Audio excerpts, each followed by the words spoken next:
தன்னுடைய மகனை, வருங்கால இளவரசனை ஒரு குரு கிட்ட போய் பாடம் கத்துக்கிறதுக்கு அனுப்புனான். முதல் நாள் பாடம், வார்த்தை தான் வாழ்க்கை, குறிச்சுக்கோ அப்படின்னார்.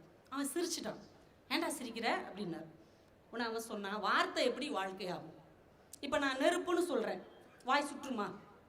ஐஸுன்னு சொன்னால் வாய் ஜில்லுன்னு இருக்குமா? அது எப்படி வார்த்தை வாழ்க்கையாகும்? உன்னை கடுப்பாயிட்டார் குரு. அறிவு கெட்டவனே, மூடனே, முட்டாளே, சொன்னதை ஒழுங்காக கேள்னார்.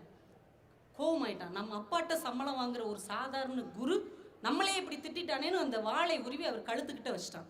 எங்க இன்னொரு தடவை என்ன முட்டாள்னு சொல்லு. உடனே அவர் ரொம்ப கண்களில் கருணையோடு, ரொம்ப இரக்கத்தோடு, நான் உன்னுடைய ஆசிரியன் இல்லையா? நான் உனக்கு பாடம் சொல்லுகிற குரு இல்லையா? என்னையே கொன்று விடுவாயா அப்படின்னார். அப்படியே பயந்துட்டான். படக்குன்னு வாளை கீழே வச்சுட்டு, என்னை மன்னிச்சிருங்க, உங்களை போய் கொல்ல போயிட்டேன், நீங்க இப்ப பாடத்தை நடத்துங்க. உடனே அவர் சொன்னார், பாடம் முடிந்து விட்டதுன்னார். வார்த்தை தான் வாழ்க்கை.